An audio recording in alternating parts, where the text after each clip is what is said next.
Alhamdulillahi Rabbil Alamin. Wassalatu wassalamu ala Rasulillahil Karim Sayyidina Muhammadin al-Amin wa ala alihi wa sahbihi ajma'in. Wa ba'd.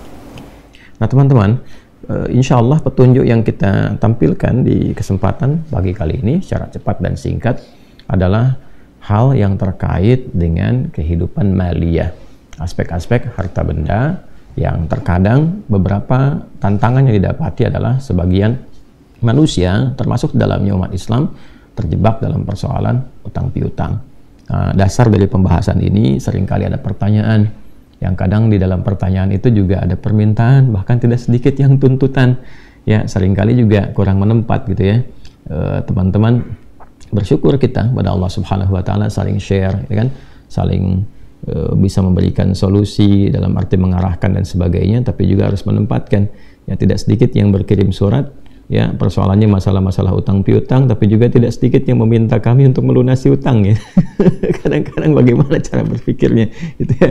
Ya kita berdoa kebaikan kepada Allah. Cuma saya kan bukan orang-orang yang mendedikasikan hidupnya untuk harta gitu ya. Kita kan untuk mengajar. Karena itu kita berikan panduan-panduannya. Nanti di akhir juga kita bisa rumuskan bagaimana konsep ikhtiar dan sebagainya yang bisa didapatkan. Tapi sekali lagi kita coba hadirkan petunjuknya dulu, setelah itu mungkin kita ikhtiarkan. Mudah-mudahan Allah Subhanahu wa taala dengan ikhtiar dan keikhlasan yang kita lakukan bisa memudahkan jalan hidup kita, termasuk juga mengentaskan persoalan-persoalan terkait dengan harta benda, khususnya utang piutang.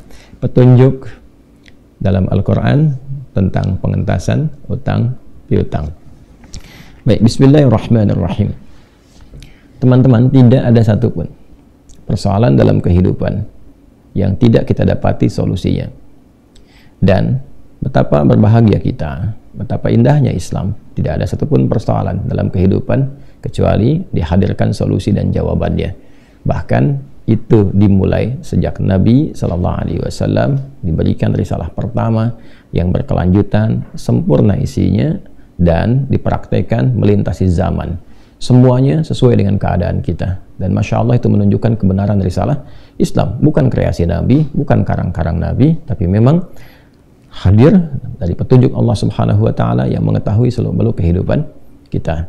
Nah, terkait dengan utang piutang yang kiranya ada kesulitan-kesulitan tertentu dari sebagian orang untuk bisa mengatasi itu semua, maka kita akan hadirkan beberapa doa-doa yang mengoneksikan kita dengan Allah Subhanahu wa taala yang kemudian kita implementasikan dalam konteks kehidupan kita. Nah, sekarang kita akan masuk kepada zikirnya saja, zikir pengentas utangnya dalam Al-Quran, juga dalam hadis seperti apa. Adapun bab-bab yang kenapa mesti berutang, kenapa begini, kenapa begitu, kita simpan dulu saja ya di pembahasan yang lain, karena nanti ada aspek-aspek juga yang mesti kita gali dalam beberapa hal. Ya, ada proses utang piutang yang dipraktikkan oleh Nabi juga di saat beliau berkehidupan, ya kan? Tapi juga itu diizinkan oleh Allah Subhanahu wa taala untuk memberi contoh kepada kita kapan harus berutang, kalaupun itu mesti dilakukan. Ya, bagaimana cara menutupnya? Ketika ada kesulitan, bagaimana cara memohonnya? Nah, kita masuk ke level ketiga dulu, ya, sebelum nanti insya Allah di lain kesempatan kita lengkapi 1 dan 2 seterusnya. Ini untuk menjawab beberapa persoalan-persoalan yang mendesak kadang-kadang dimintakan kepada kita untuk sharing. Baik, bismillahirrahmanirrahim. Kita mulai urutkan dulu teman-teman dari Al-Quran dan hadisnya. Ya, kita dalil, kita tunjukkan dulu. Kan temanya itu zikir pengentas utang kan? Ya, kita turunkan dulu. Ya, zikir pengentas utang. Ya. Nah, sebelum ke sini pengentas hutang, ya, penghilang, gitu kan. Kemudian juga solusi untuk bisa baik itu melunasi, menyelesaikan dan sebagainya. Saya ingin fokuskan Anda kepada kata zikir dulu ini. Ini diksi yang seringkali ditampilkan oleh para ulama yang memang mengambil dari pengajaran Al-Quran secara langsung dan mencantumkan kata zikir itu sendiri. Ya, teman-teman, dari situ nanti kan kita tahu ada zikir pagi dan petang, gitu kan? Dan isinya kan doa-doa kan? Ya. Nah, zikir itu, zikir dari kata zakara asalnya. Zal, kaf dan ra. Ya. Zakara kemudian sifatnya yang kita praktekkan ya menjadi sifat keterangan yang melekat dipraktekkan disebut dengan zikir.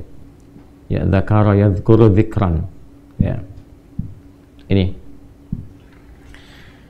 Secara bahasa singkatnya seringkali diartikan dengan ingat. Ya.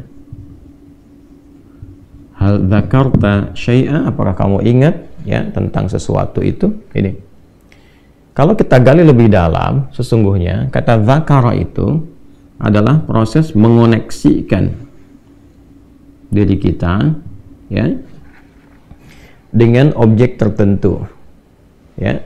Kita ingin mengoneksikan, menyambungkan misalnya keadaan diri kita ya dengan objek tertentu, apakah itu terkait dengan aspek ketuhanan pada khususnya misalnya, ingin mengoneksikan diri kita dengan Allah Subhanahu wa taala.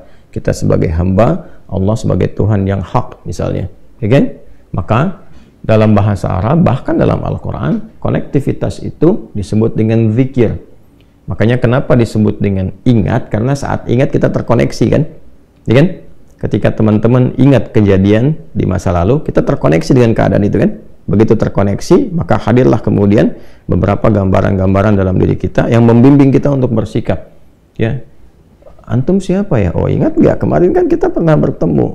Oh iya, begitu kita ingat, akhirnya kan di mana ya? Oh di tempat ini jam sekian. Maka hadirlah gambaran-gambaran di benak kita, lalu membimbing sikap kita. Ya, keadaan diri kita untuk merespon, oh iya antum si fulan, lalu kemudian dari situ muncul perilaku-perilaku tertentu. Demikian ketika seseorang mengingat Allah Subhanahu wa taala dan terkoneksi, tersambung dengan kuat, maka datanglah kemudian petunjuk-petunjuk, ya kan? Datanglah kemudian gambaran-gambaran yang hadir dalam jiwanya sebagai petunjuk untuk bersikap menyikapi persoalan yang ada dalam kehidupan, ya kan? Nah, implementasinya bisa macam-macam teman-teman sekalian, ya. Misal, bisa dalam bentuk sholat misalnya, ya. Karena itu sholat disebut dengan zikir sini. Dalilnya apa? Quran surah ke-20 Thaha ayat ke-14. Itu sholat disebut dengan zikir. Ya. Innani anallahu la ilaha illa ana fa'budni wa aqimis sholata li dzikri. Sungguh akulah Allah, Tuhan yang hak, tidak ada Tuhan selain aku, kata Allah.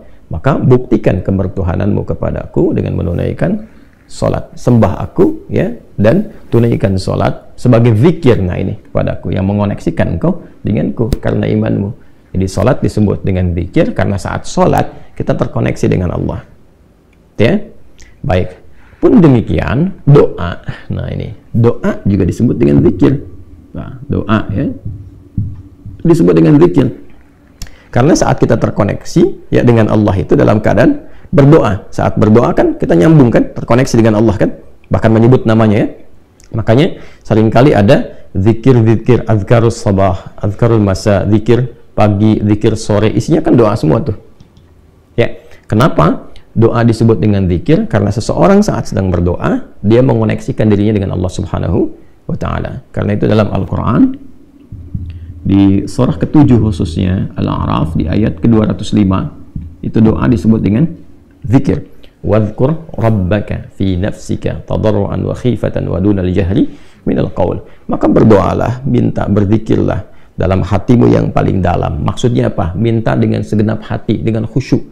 Ya, silahkan disuarakan, minta, tapi tidak harus suara yang berteriak kencang, karena kata Nabi, Tuhanmu itu kan maha mendengar, tidak tuli. Maksudnya silahkan memohon ya dengan suara yang bisa diresapi oleh hati, itu maksudnya. Bukan tidak bersuara ya, dengan bersuara mengeluarkan suara yang diresapi oleh hati.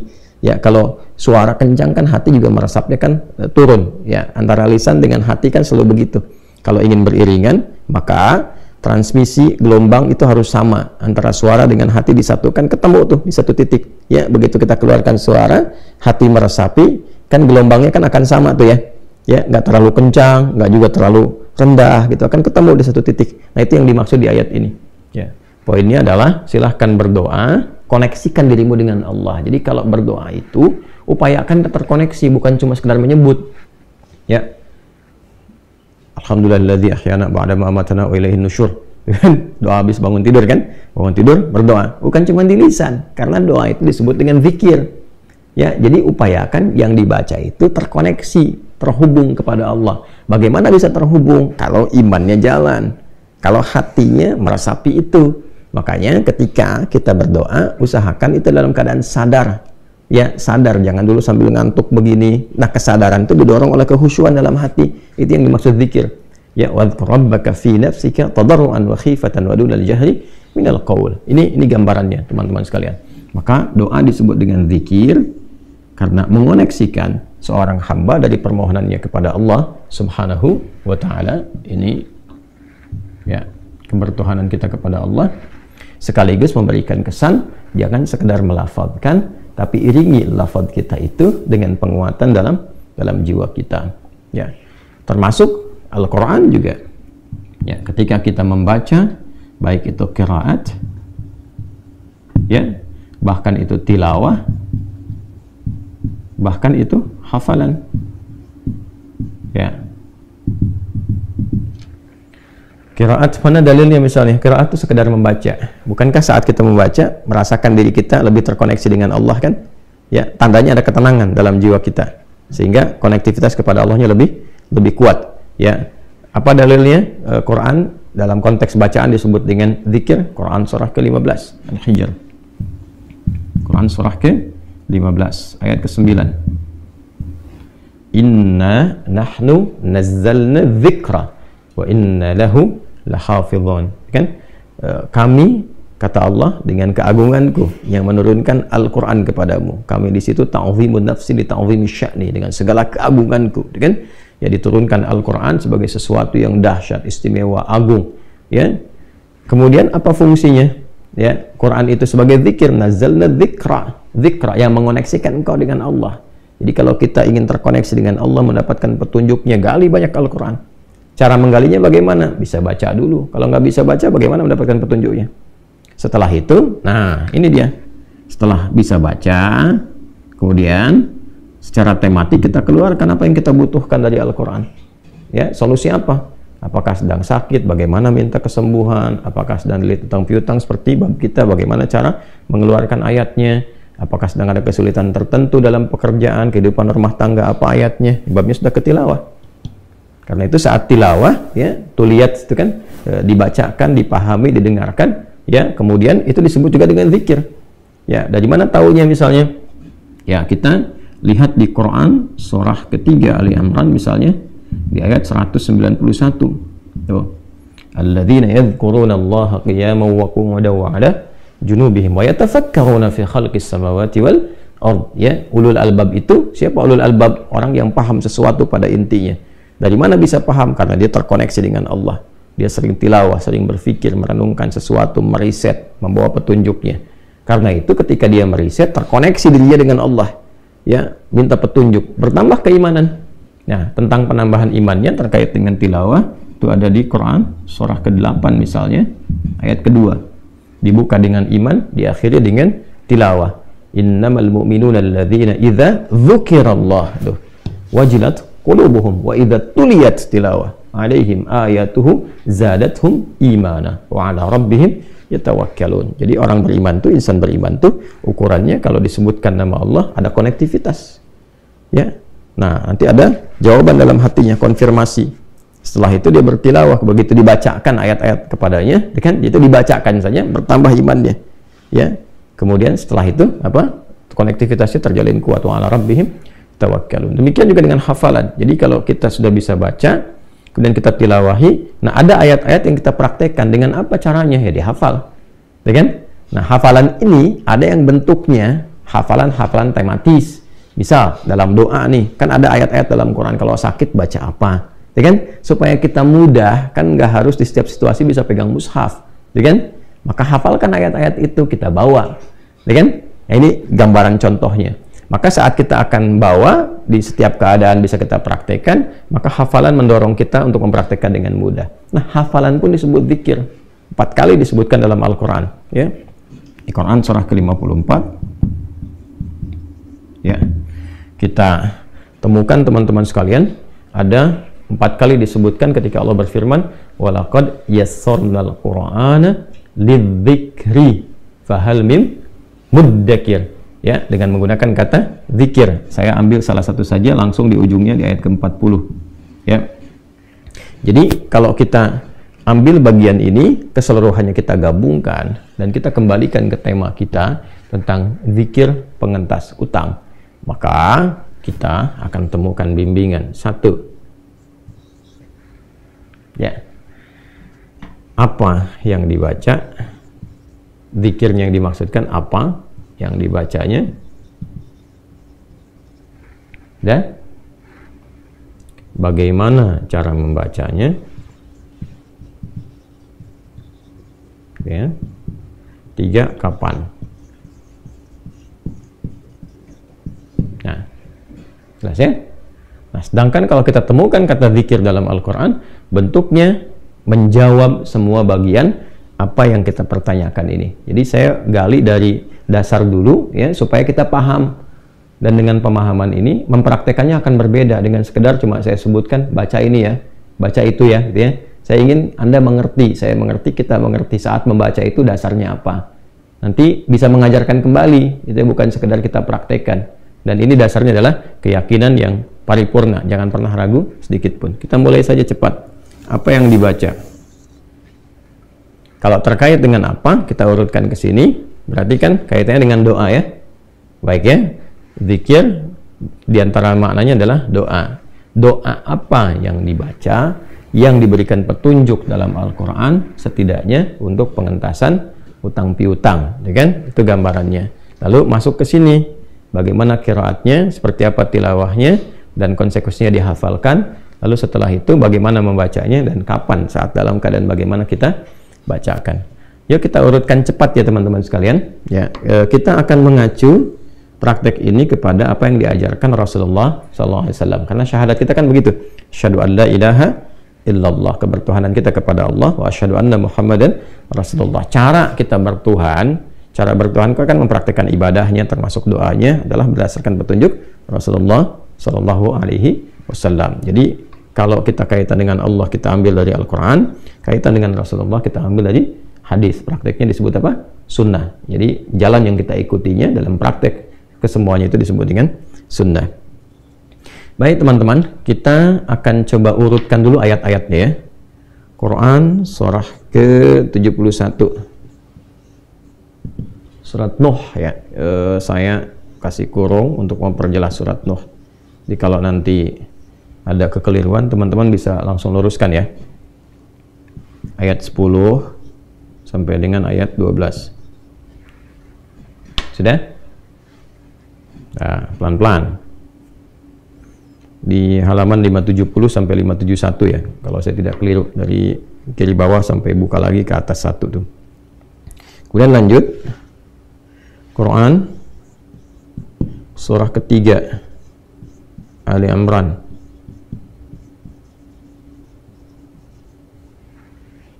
Ayat 26. Ya? Pelan-pelan ya.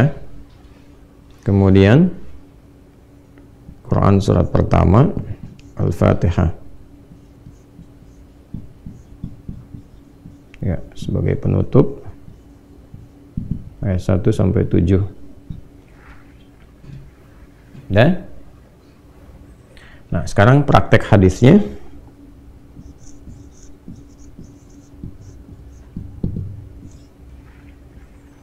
Hadis diriwayatkan oleh Anas bin Malik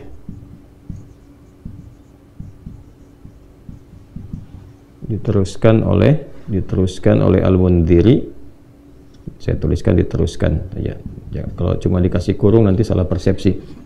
Oleh Al-Mundhiri. Itu bisa dicek teman-teman. Kemudian ditemukannya,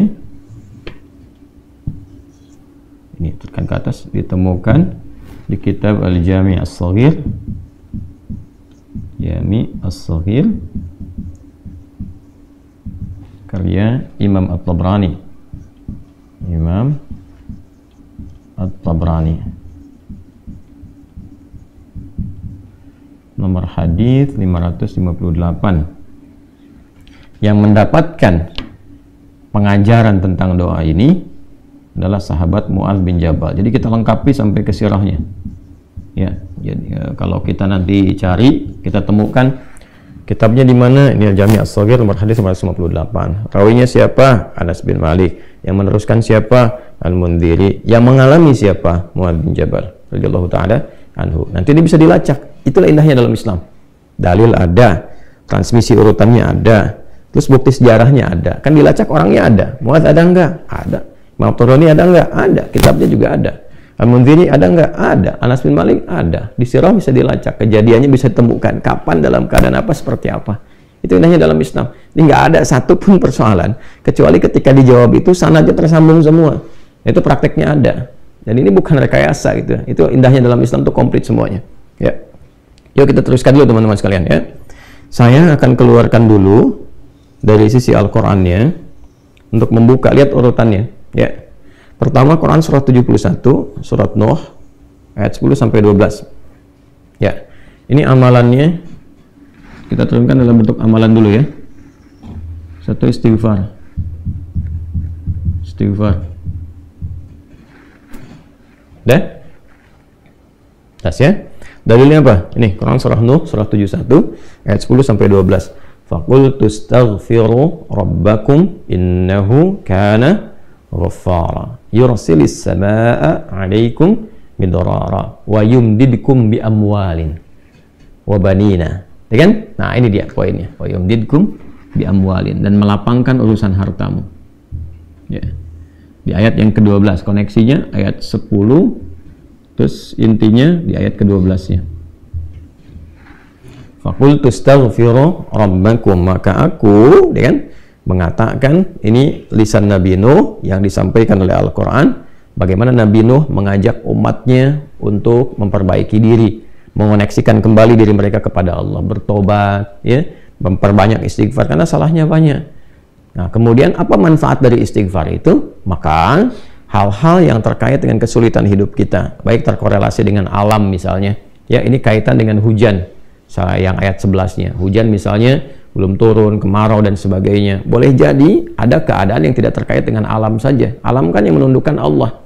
Coba dicek. Boleh jadi mungkin ada perilaku masyarakatnya yang tidak Allah sukai, sehingga tertahanlah kemudian ya rizki dalam bentuk hujan itu dan tidak mengalir, sehingga diminta hamba itu terkoneksi kembali dengan Allah. Makanya kan ada salat istisqa kan, salat meminta hujan kan. Salat itu apa? Mengoneksikan kita dengan Allah. Dan diawali dengan apa semua itu? Dengan istighfar, dengan taubat dulu. Mungkin ada yang salah kan, yang Allah tidak sukai. Ada dosa-dosa kumulatif tuh kan. Nanti ujiannya tuh pelan-pelan tuh. Alam tuh kalau bergerak itu kan nggak mungkin bisa bergerak kecuali atas izin siapa? Ya, izin pemiliknya. Izin yang punya, yang mengaturnya. Kan Rabbul Alamin itu yang merawat, mengatur. Alhamdulillahi Rabbil Alamin. Kita bersyukur dengan menjaga alam dan sebagainya. Ketika manusia berbuat kerusakan, kan, maka Allah berkehendak supaya kembali dijaga lagi. Ada banjir, ada hujan, likuifasi, macam-macam. Itu kalau kita urutkan tuh, bukan hanya persoalan alam saja, ada tangan-tangan manusia berperan di situ yang merusak, sehingga alam menyeimbangkan kembali. Nah, keseimbangan itu kan hukum Allah, Allah yang mengatur. Ya, bagaimana cara menyeimbangkannya tuh? Nah, dalam konteks ini istighfar, mengoneksikan diri kita kepada Allah itu insya Allah dengan izin Allah Subhanahu Wa Taala melapangkan keadaan-keadaan termasuk terkait dengan kemarau berkepanjangan, ya, belum turunnya hujan. Nanti cara prakteknya bisa dengan memperbanyak, bisa dibawa dalam salat, ya kan? Nah, ini poin pertama, kan dalam salat kita istighfar juga kan? Ya, subhanakallahumma rabbana bihamdika Allahumma ighfirli. Dalam duduk di antara sujud, rabbighfirli, ya kan? Warhamni wajburni dan seterusnya. Itu yang dibawa dalam praktek salat. Bacaannya sudah ada, contohnya sudah ada. Kalau tidak di dalam salat, ya kita perbanyak istighfar yang bisa kita lakukan. Astaghfirullahalazim, astaghfirullahalazim, astaghfirullahalazim. Kalau mau kita bawa dengan suasana kita yang mungkin banyak karena salah melangkah, ya, terjebak dengan riba, karena salah bertindak, hanya ingin flexing, ya, kemudian tiba-tiba pinjam ini, pinjam itu, utang sana, utang itu, ya kan? Akhirnya terjebak dan sebagainya. Salah tuh, istighfar. Astaghfirullahalazim. Karena merasa salah, bisa kita lengkapi. Astaghfirullahalazim alladzi la ilaha illa huwal hayyul qayyum wa atubu ilaihi, ya kan? Astaghfirullahalazim alladzi la ilaha illa huwal hayyul qayyum wa atubu ilaihi. Maka apa korelasi istighfar itu? Ya, terkait dengan persoalan harta benda, sehingga kita mendapatkan kelapangan untuk bisa mengentaskan persoalan tentang piutang. Ayat 12-nya, wa yumdidkum bi amwalin. maka Allah akan melapangkan kepada kalian bi amwalin, ya, dengan harta benda yang melimpah. Itu kelapangan harta. Kelapangan harta. Jelas ya? Ini dalilnya. Jadi dari ayat 10 sampai ke ayat 12. Bahkan itu bisa terus ke aset. Ya, kan seterusnya kan wajannati dan kebun-kebun, aset-aset dan sebagainya. Artinya bahkan dari keadaan terpuruk pun kalau Anda benar ada kesadaran dalam diri untuk merubah pola hidup, lebih dekat dengan Allah, itu bukan cuma lunas, diganti oleh Allah dengan kelapangan yang lebih baik yang membuat Anda nyaman dalam beribadah. Nah, cuma sekali lagi cara prakteknya nanti dikembalikan ke sini, ke zikir. Ya, kan ini ke bagaimana nih setelah apa yang dibaca, bagaimana cara bacanya? Bukan sekedar baca, mesti ada ketulusan, kesadaran. Karena kan ketika bicara bagaimana disebutnya zikir, bukan cuma doa, zikir. Ya, karena itu ketika mulai beristighfar dilakukan dengan benar-benar, dengan niat yang tulus. Ini dengan niat yang tulus, dengan ikhlas. Maaf ya, bukan cuma di lisan. Astagfirullah, astagfirullah, astagfirullah, astagfirullahaladzim, alladzi la ilaha illa huwal hayyul qayyum wa atubu ilaih. Enggak. Rasakan segenap jiwa. Ya, apa yang salah selama ini, kan taubat itu kembali pada jalan yang baik yang Allah sukai. Ada jalan yang salah ditempuh, pengen kembali, akui salah, sesali, minta ampun kepada Allah, ini salah ya Allah, gitu kan. Taubat dulu.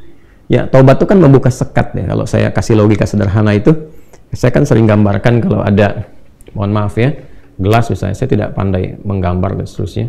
Ini ada bejana tertentu kan. Nah ini kan kalau kosong dimasuki apa saja bisa masuk. Tapi kalau disekat nih, ditutup, ya gelas ada penutupnya. Kan mau masukin apa juga nggak bisa, mental lagi, mental. Nah orang-orang yang belum mendapatkan pengabulan dari Allah itu karena boleh jadi belum dapat itu karena mungkin tidak dikabulkannya itu bukan karena nggak dikabul, karena ada sekat ini.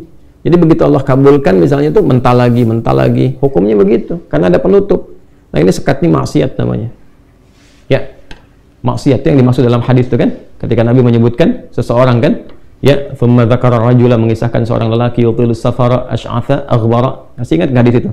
Ya, yang penuh dengan debu gitu kan, berjalan panjang, yamudu yadayhi ilas sama, bermohon kepada Allah gitu kan, ya, dengan mengangkat tangannya, fa yaqulu ya Rabb, dia berkata ya Allah, ya Rabb, yang merawatku, yang memenuhi segala kebutuhan.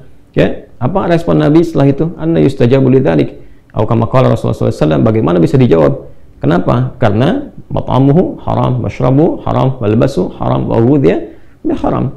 Makanannya haram, minumannya haram, pakaiannya haram, dan perangkat hidupnya haram. Yang haram ini menutup tuh. Jadi begitu dikabulkan akan dijawab mental balik. Nah, cara membuka ini, menghilangkan ini semua sekatnya itu dengan istighfar. Faqultu astaghfiru rabbakum innahu kana ghaffara. Jadi kita penuh harap kepada Allah untuk dibersihkan dulu, niatnya bagus, tuh kan? Ya. Sampai kita mendapat di kalimat yursilis samaa 'alaikum midrara wa yumdidkum bi amwalin, ya, mendapatkan kelapangan. Nah, sebelum kelapangan itu apa dulu yang didapatkan? Nanti ada kenyamanan dalam hati.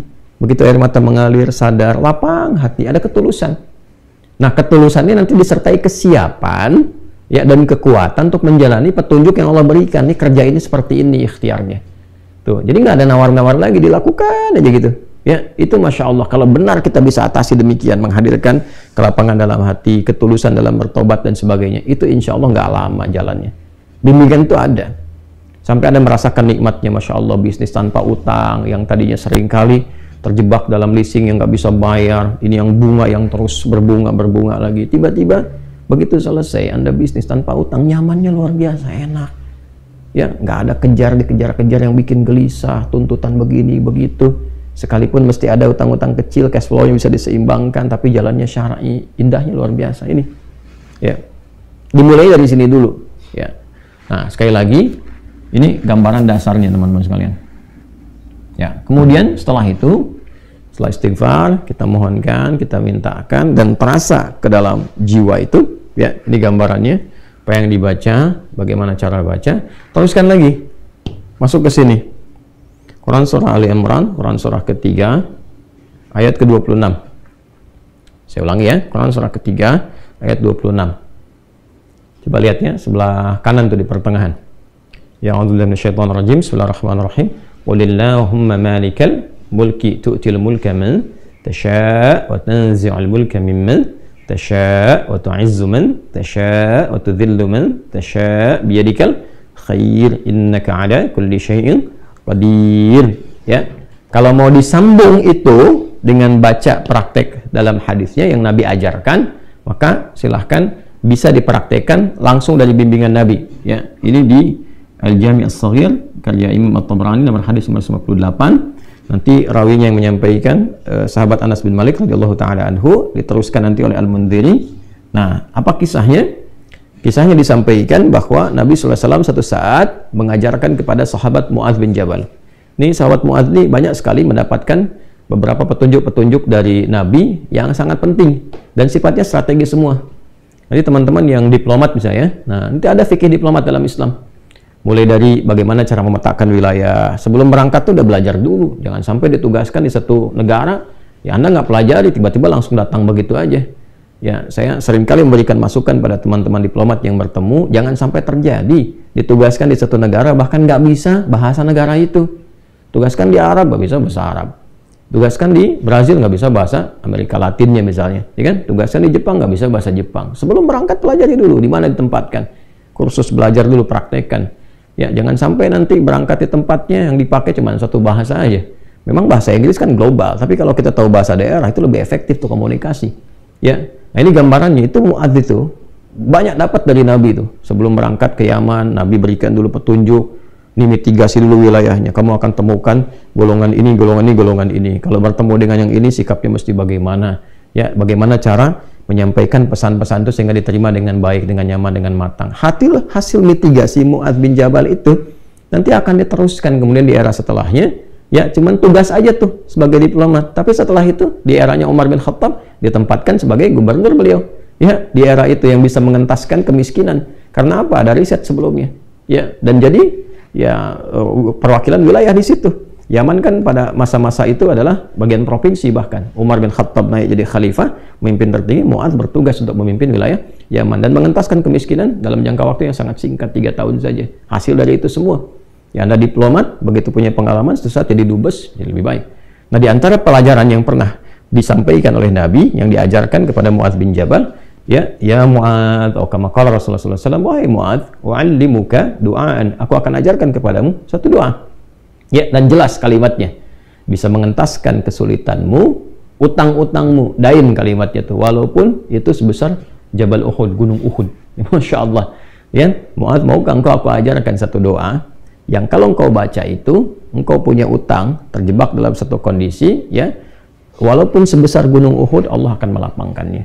Ya, teman-teman yang pernah umrah, pernah haji, tahulah seperti apa gunung Uhud itu. Ya, panjangnya luar biasa dan seterusnya. Itu ilustrasi. Ya, bukan berarti harus segunung Uhud begitu, gambarannya sebanyak apapun. Kalau benar-benar kita terkoneksi dengan Allah, bukankah Allah Maha Kaya, Maha segalanya, yang mudah mengangkat, mudah menurunkan, mudah memberi, mudah juga menghilangkan sesuatu, mengangkat yang baik, memberi yang baik, menghilangkan yang buruk, gitu kan?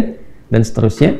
Maka Mu'adz tentu mengiyakan dan Nabi kemudian sallallahu alaihi wasallam memberikan petunjuk doanya, gitu kan? Maka beliau memulai dengan Allahumma, gitu kan? Kalau kita baca ayatnya kan Qulillahumma, ya. Nah, kita bisa bacakan langsung potong dari kata Allahumma-nya berdasarkan pengajaran dari Nabi sallallahu alaihi wasallam kepada Mu'adz bin Jabal. Itu bisa dicek di hadisnya. Allahumma malikal mulki. Coba buka mushafnya ya. Buka mushafnya.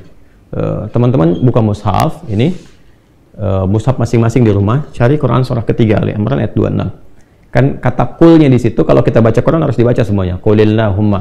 Tapi kul itu kan katakan, ya, perintah Allah kepada Rasulullah. Nah, kita bisa dalam konteks berdoa, kita bisa langsung bacakan dari Allahumma-nya. Allahumma malikal mulki. Saya ulang ya. Allahumma malikal mulki. Tu'til mulka man tasha' wa tanzi'ul mulka mimman tasha' wa tu'izzu man tasha' wa tudhillu man tasha' biyadikal khair innaka 'ala kulli syai'in qadir. Jadi dimulainya dari Allahumma-nya sampai ke ujung ayatnya. Sudah? Dah ya? Kemudian teruskan Rahmanad dunya, Rahmanad dunya. Saya tulis ya, teman-teman itu bisa screenshot ya. Rahmanad dunya wal akhirah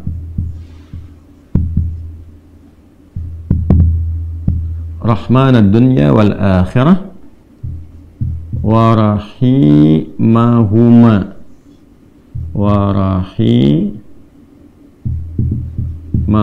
teruskan. Jadi begitu selesai yang Ali Imran 26-nya, ya kita baca dari Allahumma-nya, Allahumma malikal mulki tu'til mulka man tasha wa tanzi'ul mulka mimman tasha wa ta'izzu man tasha wa tudhillu man tasha biyadikal khair innaka ala kulli syai'in qadir rahmanad dunya wal akhirah wa rahimahuma. Jelas ya?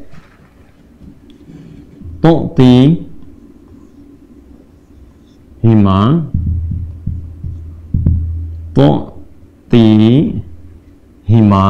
kan? Man tasha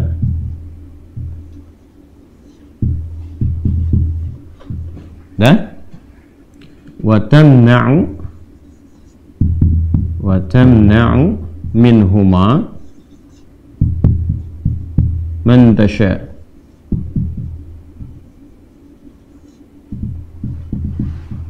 Dah? Sudah? Rahman dunya wal akhirah wa rahimahuma, asalnya ya Rahman, ya Rahman dunya wal akhirah, karena kita ingin cepat. Biasanya kan orang memohon tuh kalau punya utang pengen cepat dilepaskan kan, maka caranya biasanya dilepaskan huruf ya-nya dan menunjukkan ini fathah untuk menunjukkan ada ya sebelumnya. Asalnya ya Rahman dunya wal akhirah, kita percepat supaya kita minta sesuatu dipercepat. Rahman dunya wal akhirah wa rahimahuma tu'tihima man tasha wa tamna'u minhuma, ya kan? Man tasha. Terus kemudian aghnini atau kama qala Rasulullah SAW, aghnini birahmatika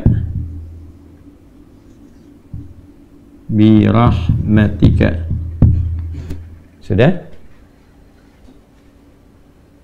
Aghnini birahmatika, nih yang saya garis bawahi. Sudah? An rahmatin man siwak, atau kama qala Rasulullah SAW.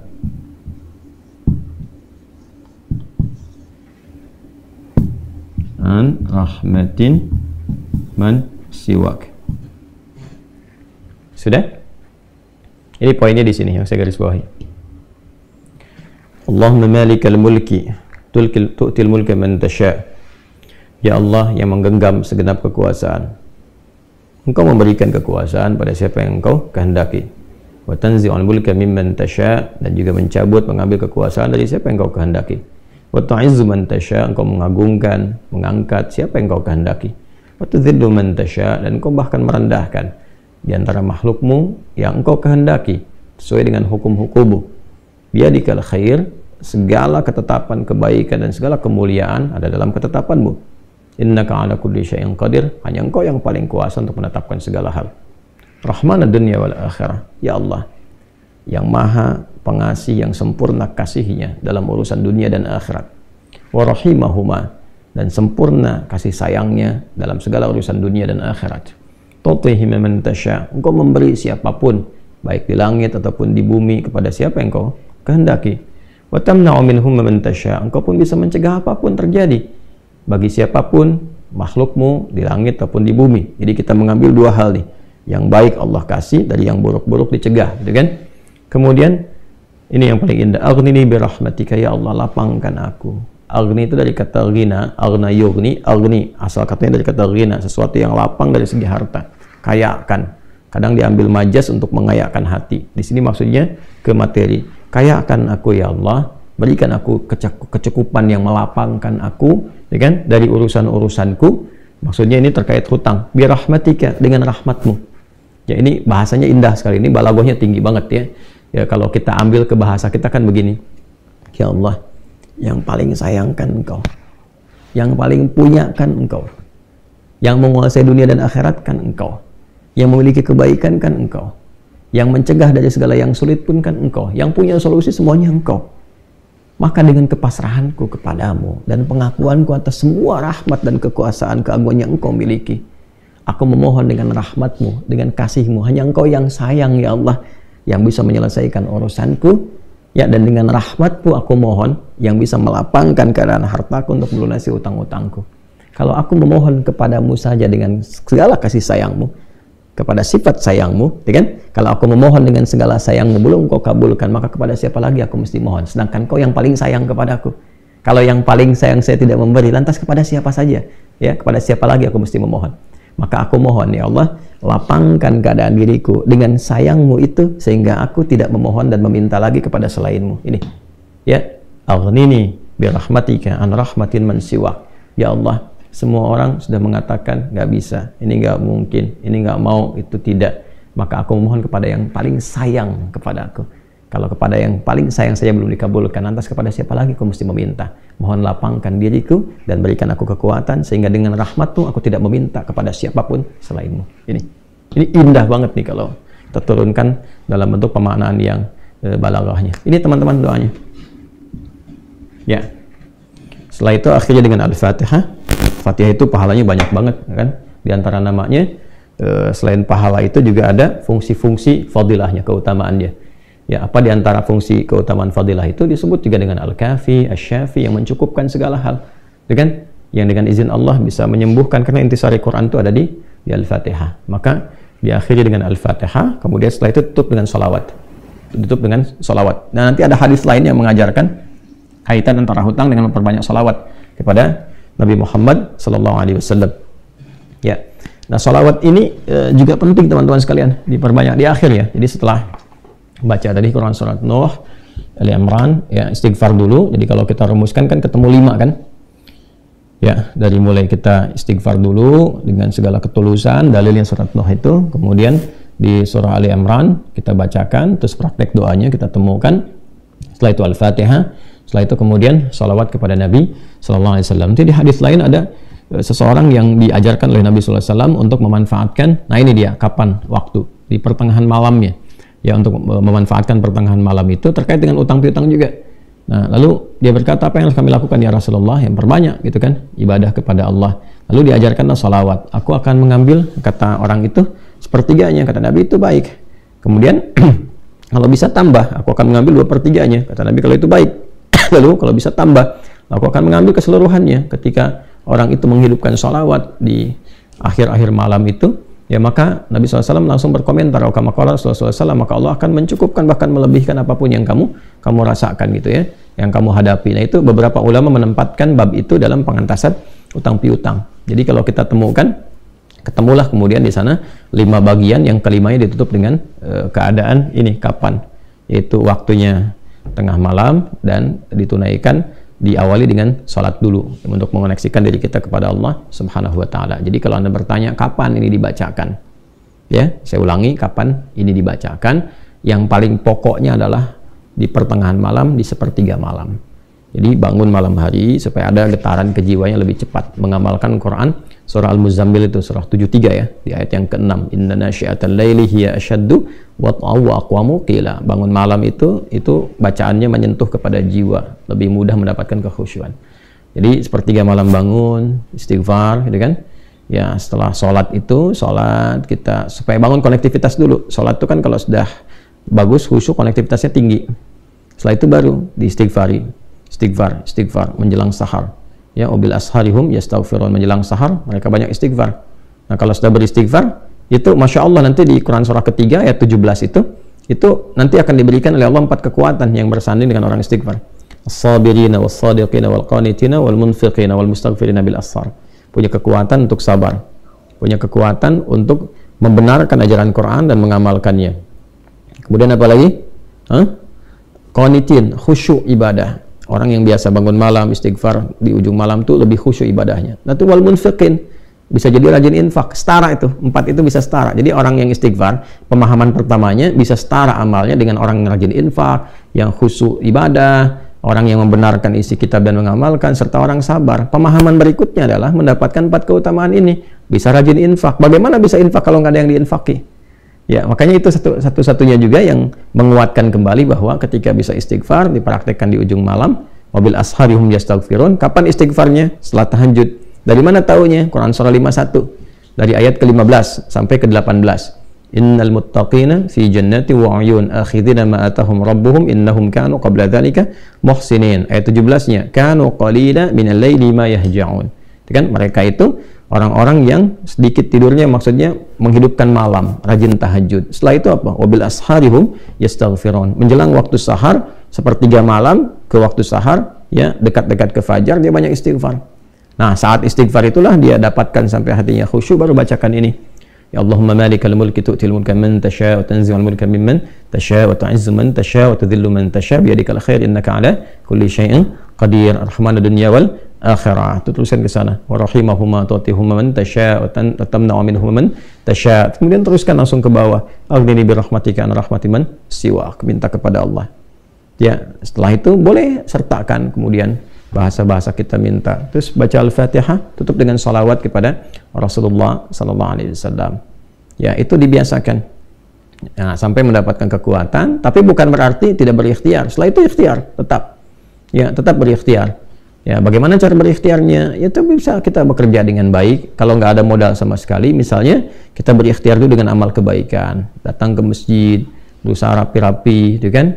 Kemudian kita lihat ke DKM-nya, misalnya mengajukan dulu permintaan, nggak usah banyak-banyak pinjamnya, pinjamlah misalnya 100.000, 200.000 atau 500.000. Kemudian setelah itu cari peluang-peluang, misalnya di majelis-majelis ilmu kan banyak orang belajar itu, ya belilah modal tertentu, beli makanan atau minuman, terus kontak ke DKM-nya, sampaikan, ya supaya nanti ada sinergi antara jamaah dengan yang dagang, bicara dengan baik-baik sehingga nanti diumumkan, ustadznya juga menyampaikan, berikan kelapangan kepada teman-teman yang sedang misalnya mencari rezeki berjualan, dapat dari situ, tambahkan lagi berdoa. Bisa jadi tiba-tiba Allah berkehendak menggerakkan orang-orang tertentu yang baik dan sebagainya, ya kan? Jadi bukan datang ke ustadz untuk melunasi utangnya. Saya lihat beberapa teman-teman tuh kalau minta, saya terjebak riba gini, gimana solusinya? Mau minjam, mau minta dilunasin. Teman-teman saya itu udah tugasnya ngajar. Kalau antum tanya doang saya jawab, tapi ya, kalau urusan dunia carilah gitu kan, terkait dengan dunianya. Bisa antum ke Basnas, bisa ke bagian DKM masjid, bisa ke teman-teman pengusaha yang muslim yang baik-baik ya. Kalau saya kan ngajar gitu. Ya kalau ada alhamdulillah, kalau ada gitu kan. Ya kalau yang sifatnya terkait dengan bimbingan itu lebih utama. Itu lebih utama. Nah, ini yang kira-kira bisa kita pelajari, silahkan diintisarikan ya oleh teman-teman semua, diintisarikan, dikeluarkan, dituliskan. Nah, jadi apa yang kita pelajari, keluarkan dulu tuh dalilnya apa saja, tuliskan, nanti jadi satu bagian hizb ya yang tersusun. Nah, itu yang kita bacakan nanti, istighfar. Ya kan? Bangun dulu malam. Bangun malam sepertiga ya. Sekarang mungkin setengah 3, jam 3 lah, ya kan? Nah, kalau nggak terbiasa tahajud panjang, nggak usah dipaksakan banyak-banyak. 2 rakaat dulu, witirnya 1.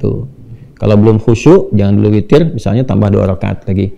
Setelah itu witir, setelah itu istighfar. Istighfarnya yang betul, dari hati yang paling dalam. Ya, melebihi cinta lah. Cinta pada manusia aja bisa sambil bermohon-mohon. Ini cinta kepada Allah, masa nggak lebih daripada itu? Harus lebih. Ya, setelah itu teman-teman teruskan ke Ali Imran tadi, akhiri dengan Al-Fatihah, kemudian sempurnakan dengan sholawat pada Rasulullah SAW. Ya, setelah itu ya silahkan sholat subuh berikhtiar yang baik-baik seperti itu ya, berikhtiar dengan baik, nanti Allah akan lapangkan. Ya boleh jadi nggak harus langsung dipraktekkan besoknya langsung dapat, nggak begitu. Ya kan yang dituntut tuh kedekatan kita dengan Allahnya. Kadang diuji dulu, coba sehari, 2 hari, sepekan, sebulan, supaya dituntut benar-benar serius sampai kita lapang dan ada tawakal. Tawakal itu kepasrahan paripurna setelah berikhtiar. Ya itu kalau sudah di titik itu, Allahu Akbar, Allah datangkan tuh, jalankan dan sebagainya. Kan yang mengatur Allah juga, ya kan? Nah, perilakunya perbaiki juga. Ya, perilaku kita perbaiki dulu. Saya kira itu yang kita bisa uraikan di pertemuan kali ini untuk dibahas. Assalamualaikum warahmatullahi wabarakatuh.